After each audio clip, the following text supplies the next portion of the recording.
Hi, everybody. Welcome to Busy Living Sober. Busy Living Sober. Busy Living Sober. It's episode 271. 271. And today's topic is surrender. Surrender.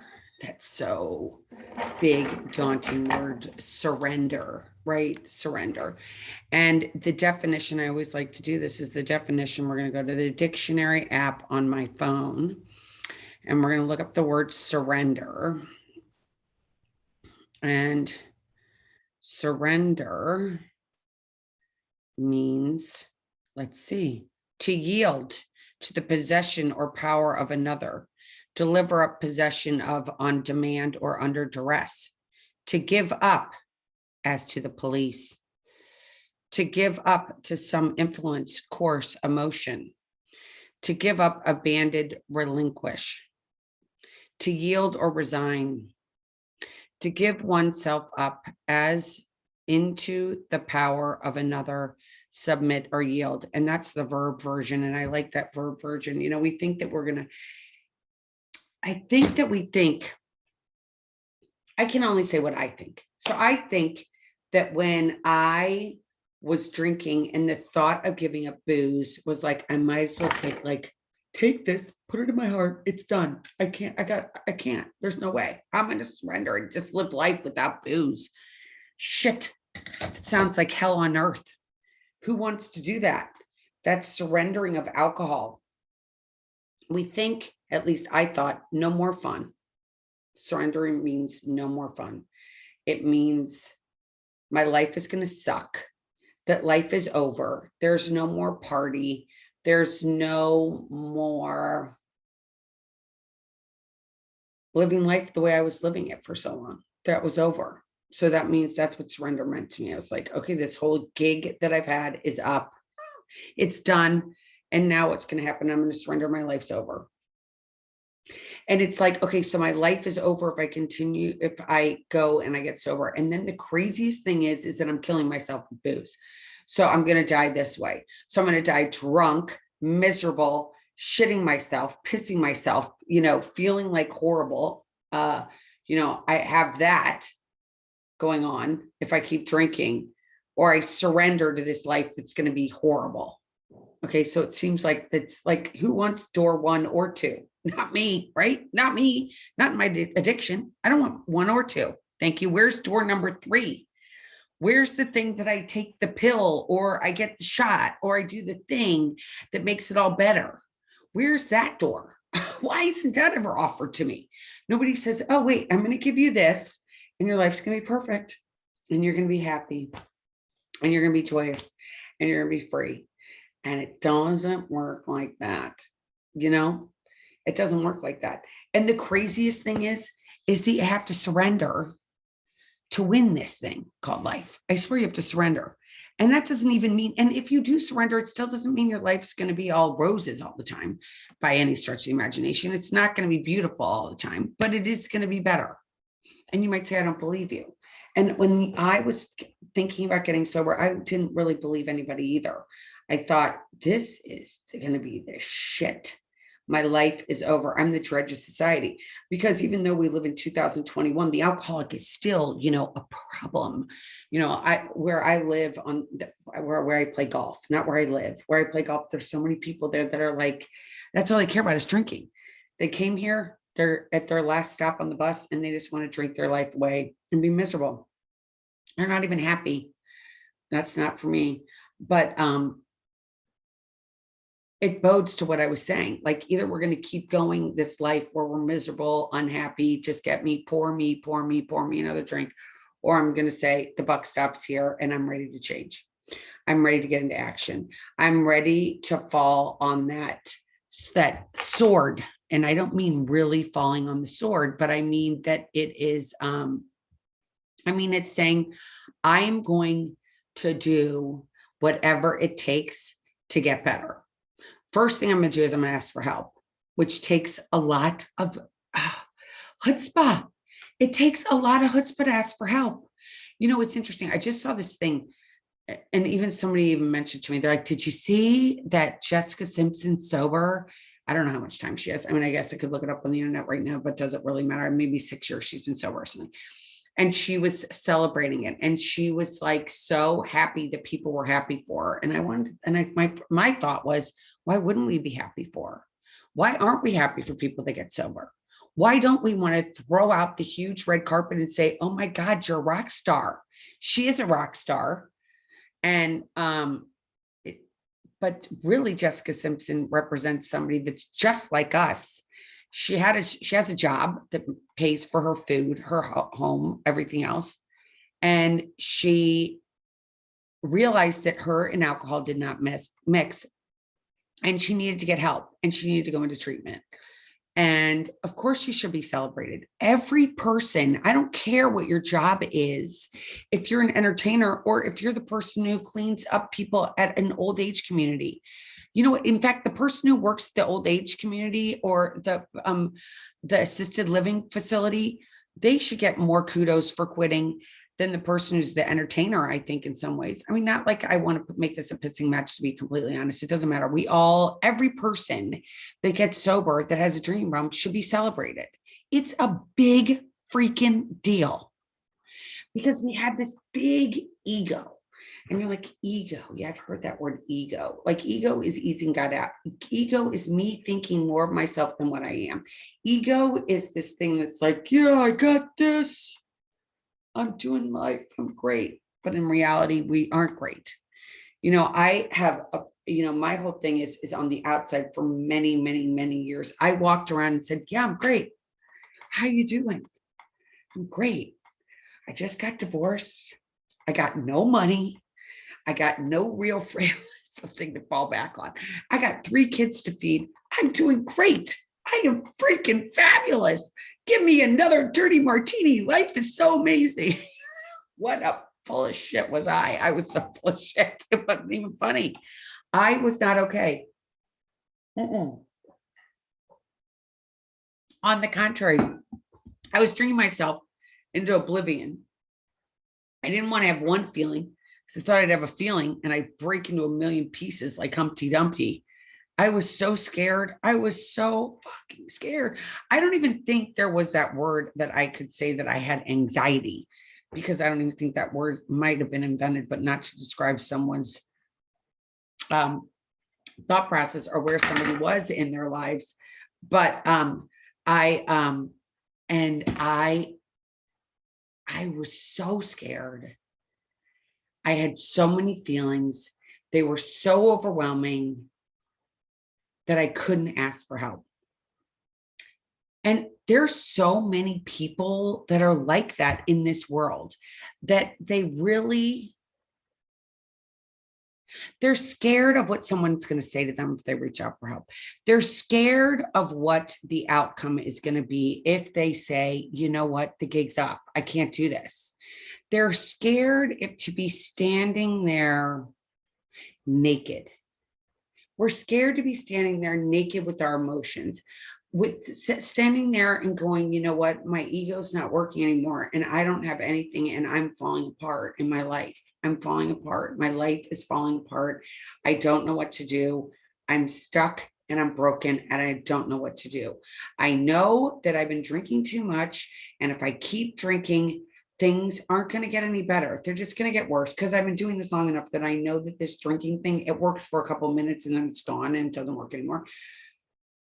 But this other idea of this life that's going to be that people are going to judge me. The crazy thing is that we think people are judging, that aren't judging us when we're drunk. And people aren't talking about it when we're drunk. People are totally talking about us when we're drunk, by the way. People are like whispering. Who gives a shit? Completely honestly, who cares what anybody else thinks? You know, I spent many years being taught, and I'm not going to go into the nitty gritty of who taught it to me and why they taught it to me, but from a very young age, oh my gosh, look at what the neighbors are going to think of you if you're dressed like that. Don't act like that. What are the neighbors going to say? Oh, don't do that because somebody's going to say something. And I get why that was done to me, but it was done to me in a way that, you know, what other people thought about me was more important on how than what I thought about me. It mattered more what you thought than what I thought. Does that sound kind of backwards? I mean, really, it is more important what a stranger thinks of me than what I think about me inside of my heart. Let's like dissect that. Okay. So I think if you down the street think that I'm okay, then I'm okay. But that person down the street already thinks you're okay, but you don't think you're okay. It doesn't work. It doesn't work. That's not the right way of thinking. We need to like ourselves. We need to surrender first. We need to give ourselves on to somebody else. And it's when we go and we pick the people that we're going to give ourselves on to, take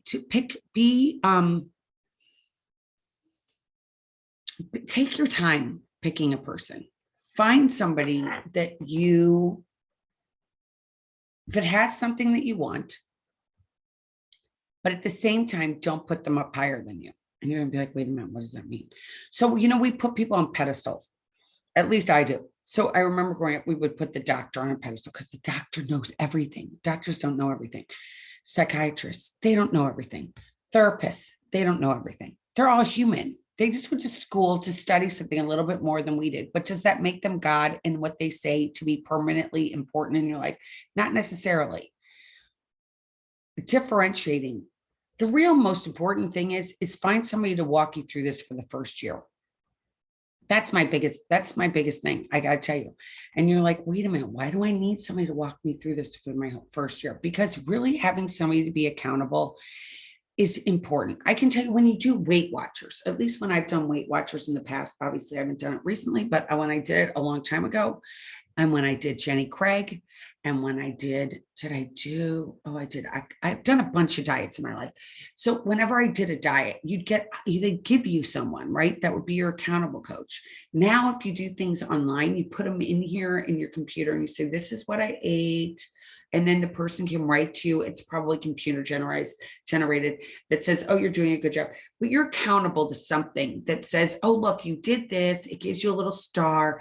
It's a weird way the brain works. This whole computer that it's, this is addicting too. They've made this completely addicting, and Facebook addicting. I mean, it's all out in the media, but this is addicting as well. But having this thing that you're accountable to and having it be a human is for one, it makes you have to trust somebody, and that's hard. I don't like to trust other people. I especially don't want to trust a woman. Oh, screw that. I don't like women. They always hurt me. For some reason, men don't, but women do. So, I don't want a woman, but I had to get a woman. And I had one, I've had a couple of people but finding somebody that has what you want and reaching out to them and saying, all right, I want you to be my accountable coach, saying, I want you to be my sponsor, accountable coach, fellow traveler, whatever the hell you want to call it. I don't care what you dress it up as, but somebody that you can talk to and tell them what's going on with you. And just say, I'm just going to be with this person for a year, but you're going to do it one day at a time, or at least 90 days, because to change a habit it takes 90 days. This dis-ease we have, it's a dis-ease we have in our heads. And alcohol is legal. Now marijuana is legal in lots of states too. And you have these things that are out there that quiet your brain, and they get to the place that they don't work anymore, and we become addicted to them, and they aren't healthy. Alcohol, if you've been drinking daily for a long time, it's not great for you. It doesn't do good things for your body. It's a poison. So you have to surrender to one of these people, and you're like, who am I going to surrender to? Just, if you have to use me in the beginning, use me. I don't care. I'll be your accountable person. You can write to me every day. I'll respond to you. It might not be a lengthy because I don't have a ton of time, but I could give you a little bit. I could also steer you in a direction of people that I know that can help you. But getting somebody that you're accountable to, because these feelings come up. When we surrender, it's hard. it's hard. It's hard to say, I'm going to give up my best friend booze. It's worked for so long, but it's not working anymore. Like it's killing me. What am I going to do? And it's going to surrender and ask for help. And I think a lot of times in the very beginning, especially if you're a daily drinker, going into a facility, if you can afford it, would be amazing. If you can go into a facility, and 9 out of 10 times they're 12-step based. And so if you have some stuff going on, some trauma, like a lot of us do, and you can afford to go to a place that has dual diagnosis that can help you with the mental stuff too. I can't say anything like better about that.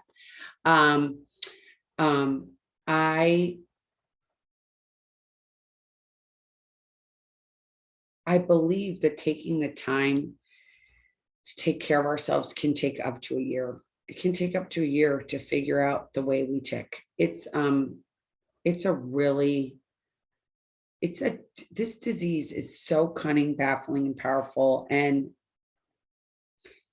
God, it hurts the whole family. It's so bad the way that alcoholism is, because I remember when I was first getting sober and they said, what about what you did to everybody else? I'm like, what I did to who? I didn't do anything to anybody else. I only did it to me. I poured the alcohol down my throat. It did certain things. I had psoriasis on my hands. My face broke out in broken capillaries. I can't even imagine what I would look like if I kept drinking, but I was like starting to have like rosacea all over and everything. And I was just starting to fall apart, and it was killing me. It was killing me. And that day that came, that sliver of time that I had, that I actually held on to, that was like, I want to change. And I held on to that and I ran with it. And it wasn't easy. It's not easy. This whole thing is not easy. It is, in fact, it's like the hardest thing. It is. And I don't mean hard like running a marathon or, pushing a boulder up a hill. I don't mean hard like that. I mean, it's hard to trust somebody. It's hard to get to this place where you are honest with you. And it's like in AA, we say, and how it works, it says, we have to be willing to be capable. Like some people are unconstitutionally capable of being honest with themselves. And that being honest with yourself, I swear it's where it begins. It's like I had to realize that I was, and now here I am saying this, by the way, I'm going to admit that I've been doing this for long enough that I don't want to say to you that you're going to feel like this right off the bat, because you're not. There's going to be waning and flowing and waning and flowing, and you're going to be like, I want to drink. But eventually you get to this place where you're like, I want to be sober more than you want to be drunk. And that's how you have to get through each day. Like all the rest of the going to what had happened to you, you need to get really sober. If you're in a facility and you have nothing around you, you can probably get there quicker than you can if you're doing 12-step. For me, I did 12 steps. I went to a meeting every single solitary day. I raised my hand. I shared all the time. In the very beginning, I shared that I was just happy that I knew where my car was. And I'm going to tell you something, that was the exact truth, because I couldn't go back. There's yesterday, today, and tomorrow, and yesterday's gone. No money in the world is going to bring back yesterday. So I couldn't keep looking back at what had happened to me. It already happened. I couldn't change it. It brought me to where I was today. Yesterday's gone. Yesterday's gone. The other day you can't worry about is tomorrow. Tomorrow's not here yet. So it was like literally living in the day. Learning to live in the day takes years. I swear, God, it takes years to learn to live in the day. And still sometimes I'll be a future tripper and I'm like, oh, okay, what am I thinking about? Going to the future. I have to be in today. I have to be in today. If I live in the day, I can deal with my emotions, because it's all about emotions and it's all about relationships. We can't have relationships with other people if we don't even get along. If we got to figure out how we tick before we can get along with other people. And sometimes I still don't get along with other people. I have to tell you, I've got a short fuse when it comes to the human people, the human race, especially these days. I just don't. I just can't deal. I'm like, I just have very short fuse. Not to digress, but to surrender and say, I want to have help. It makes you a warrior. It makes you a warrior to be able to do that. It makes you a warrior to reach out to somebody that you wouldn't normally reach out to and say, can you help me? Because I don't know at what age we're taught that we got this. Like, you got this. Maybe it's when you rode your bike for the first time. I don't know when it happened, but we all had that time where we were like, I got this. I don't need to ask for help. I've got this, Mom. I know how to do it by myself. But do we really know how to do life by ourselves? We have our moms with us when we're young. And then we get to this middle school age and we think we know everything when we know nothing. My favorite is when my kids would say, well, Mom, when I'd be like, Mom, this is what I want to do. And I'd be like, really? I'm glad that's what you want to do, but you're not doing that. Be like, why? I'm like, because it's not a good idea. Well, how do you know, Mom? And I'd be like, I at least have been here longer than you have. I can't tell you anything else, but that I've been here longer than you have. And I have a better idea of how the world works. But we turn our kids over in middle school and say, we listen to people. Say, yes, go ahead and do that. Maybe that's when we have this false sense that we've got this whole thing of called life by ourselves. Maybe it starts in middle school. But we go on and we become adults and we're like, okay, since 12, I've been trying to do this thing and it's not really working out for me, especially since I introduced booze into my life. And now I have booze. And it sure made it a lot easier. It does make it a lot easier. At least it did for me. It's like, wow, this is so much easier when I've got a buzz on than it is when you're doing it life sober. And you're like, I don't know what I'm supposed to be doing here. What am I supposed to be doing? Am I supposed to be wearing a mask? Am I not supposed to be wearing a mask? Am I supposed to be getting a shot? Am I supposed to be getting a booster? Am I supposed to be, half the country's doing this, half the country's doing that? I don't know. It's all confusing. And at the end of the day, does anybody really grade you? No. It's how you feel about yourself at the end of the day, because you come into this world alone and you leave this world alone. We aren't promised anything. But today, just today, how are we going to walk through today? And surrendering when we know in our hearts that we need help. We know that we're drinking too much. We know that we're doing too many pills. We know that we are spiraling. We can see it in ourselves. We see it in ourselves, but we don't want to do anything about it because it's too scary. It is so scary. And it's 9 out of 10 times, I have to tell you, women alcoholics are so fearful, private. They don't want, God, women just don't want other women to be involved in their lives. They really don't. They don't want, women have a hard time saying, I don't have this. Women have a hard time telling people what's going on with them for fear of what other people are going to think. It happens all the time. I get people writing to me all the time, like on a daily basis, that say, this is really hard for me. And so I appreciate when somebody reaches out to me because I know how hard it is. It's so hard to reach out and say, I don't have this. It's so hard to admit default, to say, I can't do this thing called life. I thought I could, but it's just not working out that way. This is really difficult.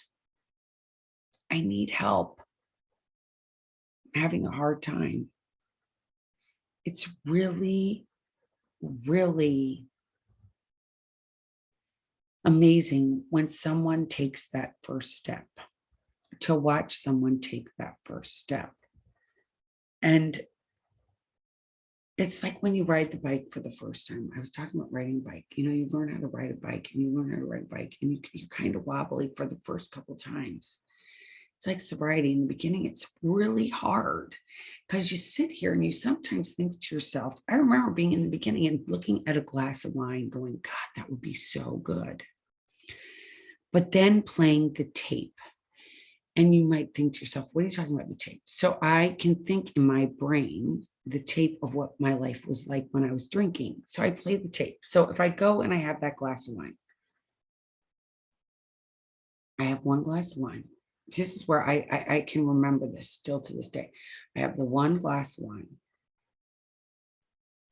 And then all those things in your brain get to this relaxed mode where you're like, wow, I had one. Wouldn't two just be so much better than one? Let me do another one. I'm going to do another one. I'll be okay. Two's okay. And then you're chasing this thing. And if I were to ask you what the thing is you're chasing, you'd say, I don't know. I don't know what the thing is, but I know it feels really good. And it's that spirit. So spirits make us get to this place where we feel zen, like we feel euphoric. And it's very fleeting. The time that we feel that feeling we have when we're drinking, there's this feeling we get that's like everything's amazing. It's very fleeting. I could say it could be seconds long. We get that feeling and then we chase it. And we're like, I want more. I want more. I want more. I want more. I want more. It's called the phenomenon of craving. It's not crazy. If you have this feeling, you're not crazy. I just want to tell you that you're not crazy. When we surrender and we read books and we talk to people, we realize that this phenomenon of crazy, it's that feeling you get where you're like, I had one, like you're drinking your first one. And I mean, listen, I haven't had a drink in 15 years and I can still tell you exactly what it was like. I have the drink and this warm feeling goes through my body. Now, because of my DNA or whatever, my face turns red. And I get this like,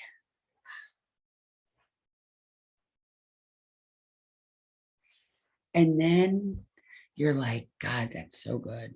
I need some more of that. I need some more of that. Ah, it feels so good.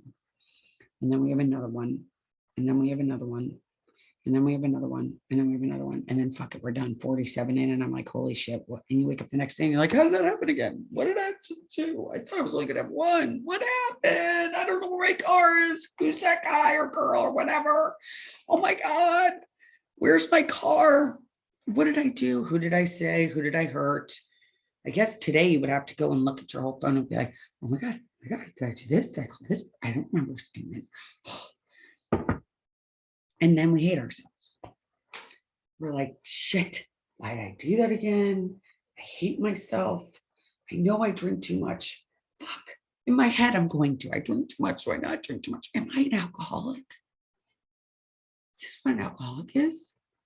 I kind of feel like I'm an alcoholic. I mean, I know I still have a car, still have a house, some clothes, I have a job, I have some money in my bank account, but I sure kind of feel like that person that they have on TV that's kind of out of control. I might not be that bad that I'm living under the freeway, but I kind of feel that feeling that's like, oh shit, I don't like this. What's wrong with me? I don't like this. I want this to go away. Can I call the doctor? I don't know. I can't tell the doctor. They asked me how much I drank. I'm gonna say I drank one, maybe two. I'm not gonna tell them it's 2 bottles and 1 glass. I've had glass that could fit 1 bottle of wine. Yeah, so I'd have a couple glasses of wine. It's a couple bottles of wine. Because I didn't want anybody to know that I thought I was going fucking crazy.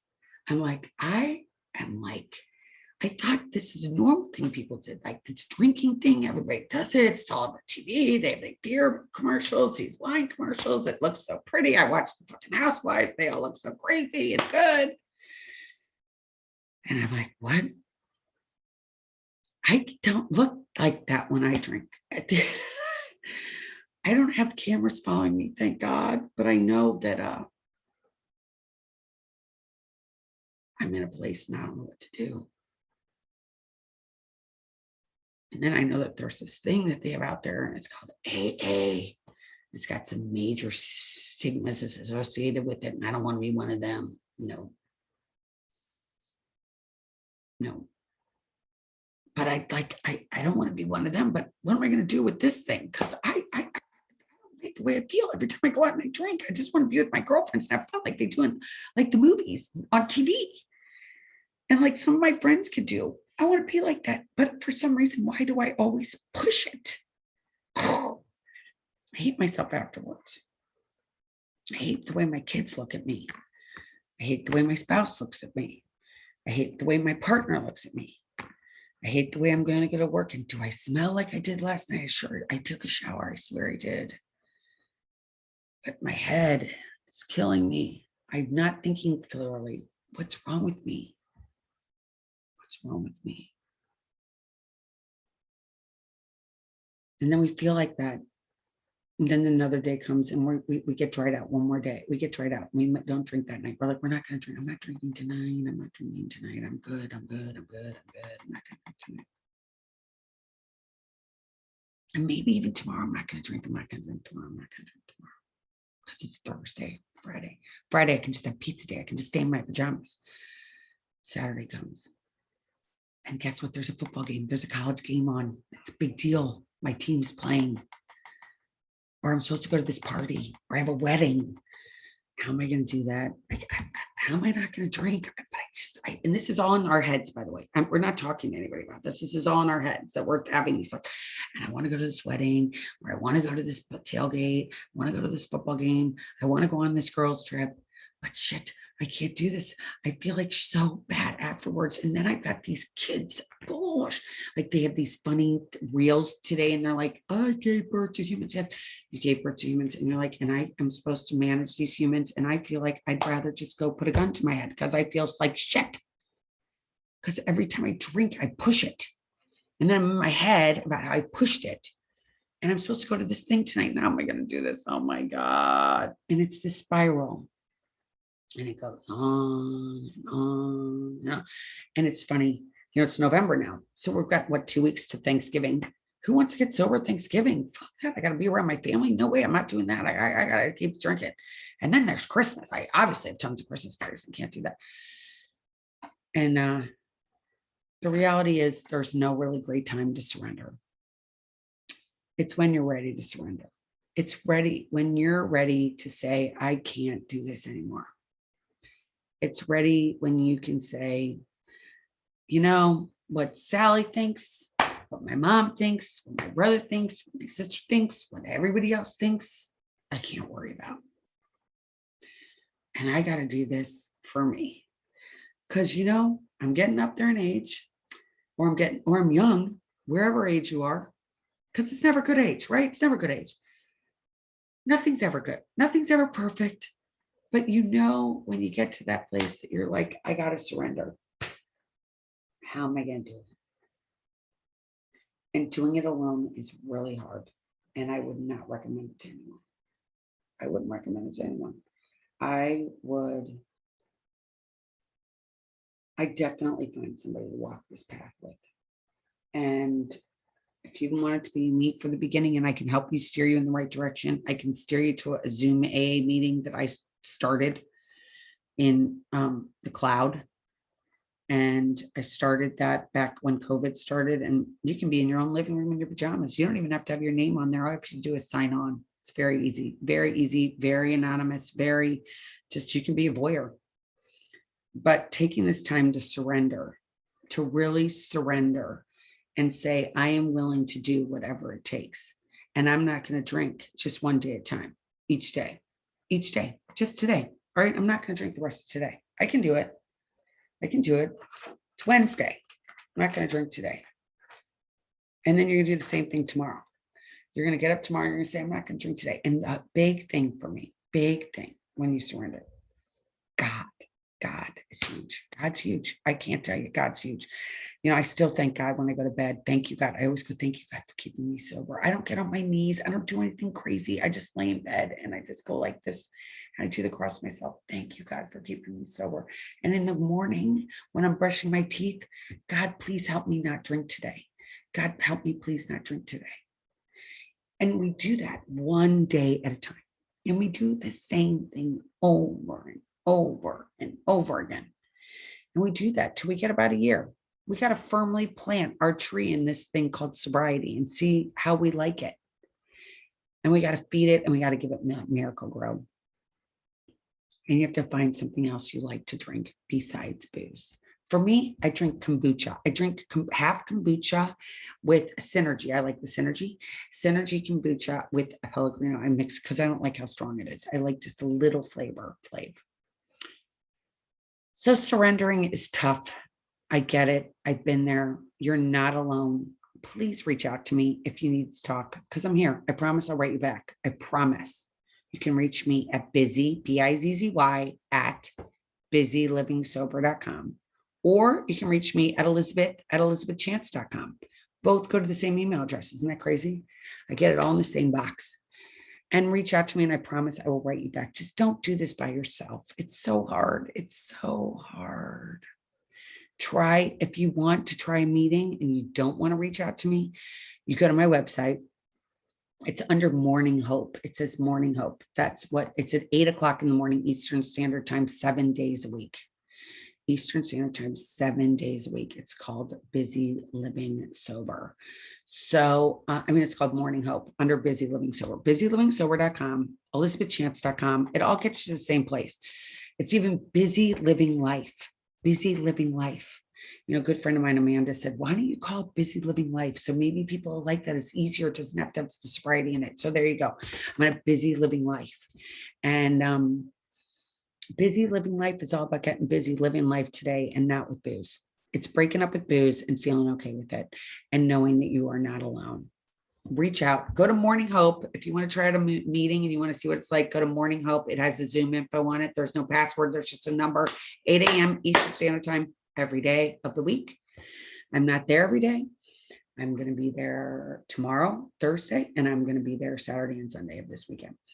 But until next week, reach out to me. Please do not do this by yourself. Elizabeth at ElizabethChance.com. Reach out, and that's with a Z, not an S.